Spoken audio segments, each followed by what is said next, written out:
নৃশংসভাবে কুপিয়ে খুন করা হলো এক যুবককে মন্তেশ্বর থানার পাকুড়মারি গ্রামে। পূর্ব বর্ধমান জেলার মন্তেশ্বর থানার বাঘাসন গ্রাম পঞ্চায়েতের অন্তর্গত পাকুড়মারি গ্রামের বাসিন্দা খুন হলেন প্রদীপ মণ্ডল। সূত্রের খবর, কলকাতায় চুঁচুড়াতে একটি কারখানা বা কোম্পানিতে চাকরি করতেন জয়া নারকেল তেল ও বিস্কুট কোম্পানিতে। ওই গ্রামে আরও একজন প্রদীপ মণ্ডলের সঙ্গে কাজ করতেন, যার নাম নিধান বাগ বলে জানা যায়। নিধান বাগ প্রতিদিন বাড়ি না আসায় প্রদীপ মণ্ডলকে দিয়ে টাকা পাঠাতো তার বাড়িতে, আর সেই সূত্রেই নিধান বাগের স্ত্রীর সঙ্গে পরকীয়ায় জড়িয়ে পড়েন প্রদীপ মণ্ডল নামের ওই ব্যক্তি। আর এই ঘটনাকে কেন্দ্র করে জেলে যেতে হয় প্রদীপ মণ্ডলকে। জেল থেকে ফিরে বিয়ে করে সুখে সংসার করছিলেন প্রদীপ মণ্ডল এবং একটা শিশুও আছে যার বয়স 4 বছর। বয়স্ক মা, বড় দাদা প্রতিবন্ধী এবং স্ত্রীকে নিয়ে সুখে সংসার করতেন প্রদীপ মণ্ডল। পরিবার সূত্রে জানা যায়, কোম্পানির চাকরির ওপর নির্ভর করেই সংসারও চলত। প্রতি সপ্তাহে যেভাবে শনিবার সন্ধ্যার সময় বাড়ি আসেন, ঠিক সেইভাবে গতকাল শনিবারও বাড়ি ফিরছিলেন। কিন্তু নিধান বাগের স্ত্রী 7 মাস আগে নিধান বাগের সঙ্গে ঝগড়া করে গলায় দড়ি দিয়ে আত্মহত্যা করেন বলে জানা যায়। প্রদীপ মণ্ডলের পরিবার সূত্রে আরও জানা যায়, সেই পুরনো রাগ নিয়েই প্রদীপ মণ্ডলকে গত শনিবার রাতে নিধান বাগ, সন্দীপ বাগ, উৎপল বাগ এবং অন্যান্য ব্যক্তিদের সহযোগিতায় নৃশংসভাবে হত্যা করা হয়। চন্দ্রপুর এবং পাকুড়মারির মধ্যস্থলের জায়গাতে নৃশংসভাবে প্রদীপ মণ্ডলকে খুন করে।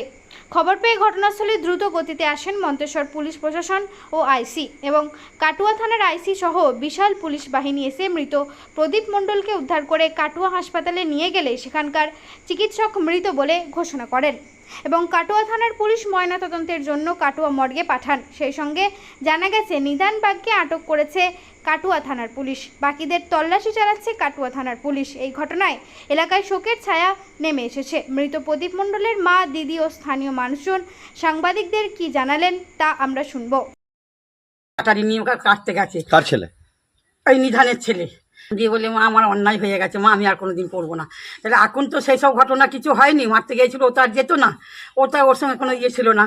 কালকে বাড়ি আসছিল, ওদের সেই ওর বউ মরেছে বিষ খেয়ে। কার বউ মারা আছে? ওই নিধানের বউ বিষ খেয়ে মরে গেছে। কতদিন আগে? এই কার্তিক মাসের 7ই 8ই দশমীর পরের দিন, নাই গো।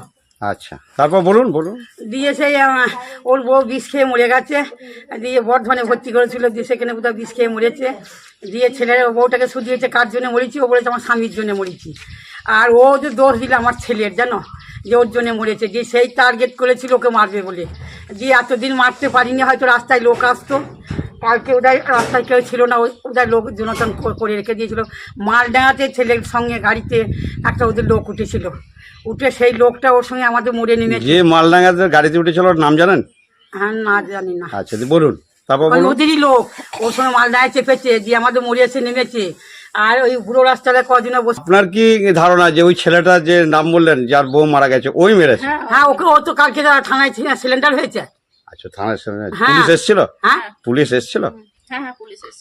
পুলিশ এবার গাঁ ছেড়ে গিয়েছিল। কোথায় ঘটেছে ঘটনাটা? ঘটেছে এই চন্দ্রপুরের এই বাগানটার কাছে। তা কোনখানে যে ঘটেছে সেটা আমি বলতে পারবো না, সবাই বলছে। তাই বডিটা কোনখানে? ভীমসীমায় বলতে পেয়েছে। মার্ডার হয়েছে, কি কারণে হলো, কেন হলো, একটু বলুন। কি কারণে হয়েছে বলে, পূর্বেকার একটা অশান্তি ছিল, সেই অশান্তিতে কি হয়েছে। এবার আমাকে যখন ফোন করে, আমি এবারই মেয়ে, ওটা আমার ভাই। এবার আমাকে যখন ফোন করে রাত 9টার সময় যে কবিকে কি মেরেছে, এবার মেরেছে বলতে আমাদের তুলে নিয়ে চলে গেছে। তখন আমি ভাবলাম যে বডি তুলে নিয়ে গেছে মানে কি, তাহলে তখন আমার সন্দেহটা হলো যে তাহলে ভাইকে মার্ডার করে দিয়েছে। তখন হয়তো আমার এই সন্দেহটা হলো যে তাহলে ওরাই মেরেছে। কারা? ওরা বলতে কারা? ওরা বলতে নিধান মেরেছে, নিধানের ভাই মেরেছে। কিসে করে মেরেছে জানেন? বলছে কেটেছে, টাঙিয়ে করে কেটেছে, কি কিসে করে কেটেছে জানি না। বলুন, জোটে বলুন। কিসে করে মেরেছে আমরা তো দেখি নাই, তবে এবার লোকমুখে যেটুকু শুনছি হয়তো পা কেটে দিয়েছে, ছুটবে বলে। আমার ভাই খুব স্বাস্থ্যবান ছিল, ও মানে 2-4টে লোক ওকে কেউ পারবে না, হয়তো 6টা কি 7টা 8টা লোক না থাকলে আমার ভাইকে কেউ মার্ডার করতে পারবে না। খুব স্বাস্থ্যবান ছিল আর খুব শক্তিশালী ছিল। বলছি, আপনার ভাইয়ের বয়স কতটা? এই 35 থেকে 36 বছর। কি নাম কি? প্রবীর মণ্ডল। আপনার নাম কি? আমার নাম সাধনা পাহান। ঘটনাটা কোথায় ঘটেছে? ঘটনা চন্দ্রপুরের মাঠে। আজ যে মার্ডার হয়েছে তার আপনি কে হন? আমি দিদি হই। দিদি হন। বলছি দাদা, মার্ডারের ব্যাপারে এখানে ঘটনাটা কি? ঘটনাটা হচ্ছে, আমাদের মোবাইলে ধরুন সব বন্ধু বান্ধব সব, আমাদের একটা চন্দ্রপুরে ব্যবসা আছে, যাই ধরুন দেবার ফোন করে এরকম চন্দ্র পাশের গ্রাম থেকে এক ব্যক্তি, যে এরকম ব্যাপার তোদের গ্রামে কাকে এরকম তাড়া করে নিয়ে গিয়ে জমিতে ফেলে মেরে দিল।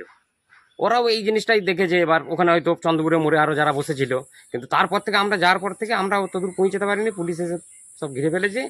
কে মেরে দিল এটা শুনতে হয়েছে? না, কে এটা মানে- আমরা মানে কি বলবো, এবার যেটা এখন মানে লোকের মুখ থেকে শোনা যাচ্ছে যে এরকম সব ওদের যে পুরনো ভালোবাসা ছিল ওই ভালোবাসা কি সুদ করে ধরুন না না, সেটা যা ছিল মানে এখন কারা মারলো, মার্ডার কারা করলো, তাদের নাম মার্ডার কি? করলো তাদের তো নাম ধরুন আমি তো এখন মানে প্রকাশ দু একজনে বলুন। দু একজনের মধ্যে ধরুন কাকে অনুমান আমি সন্দেহ কাকে হচ্ছে? এবার সন্দেহ ধরুন ওনার বাড়ির লোক যাকে বলছে যে আমাদের এরকম ভালোবাসা ছিল, সেই তাদের ইয়েতে নিদান বাঘ এটা সব। আপনার নাম কি? আমার নাম অরবিন্দ মন্ডল। আচ্ছা, এই ঘটনাটা কোথায় ঘটেছে? ঘটনাটা ঘটেছে ধরুন আমাদের পাকুড়মুড়ি মোড়ের কাছে, মোড়ের কাছে। বডিটাকে কোন থানা নিয়ে গেল? কাটোয়া থানা মনে হয়। কাটোয়া থানা নিয়ে গেছে। আচ্ছা, আপনার নামটা আরেকবার বলুন। অরবিন্দ মন্ডল। যে যাকে মারা গেছে তার নাম কি? তার নাম হলো প্রবীর মন্ডল। এই ঘটনাটা কিরম টাইমে ঘটেছিল? ঘটনাটা ঘটেছে আমাদের মোবাইলে ধরুন ফোন আছে সব 9টার মধ্যে আর কি, তারপরে সব আমরা সব রাত্রের দিকে? রাত্রি 9টার দিকে। আচ্ছা, তারপরেই জানতে পারলেন? তারপরেই আমরা জানতে পারলাম। হ্যাঁ, যে এখানে এবার যে মার্ডার হয়েছে একজন পাশের গ্রাম থেকে, এইটুকুনি যে কে মার্ডার হয়েছে কি করে জানবেন? এবার রাস্তার গায়ে গিয়ে শুনছি পরে যে এরকম এরকম ব্যাপার সবই হয়েছে। তারপরেই জানতে পারলেন যে আপনারই জ্যাঠার ছেলে নাকি? হ্যাঁ, যে প্রবীর মন্ডল মার্ডার।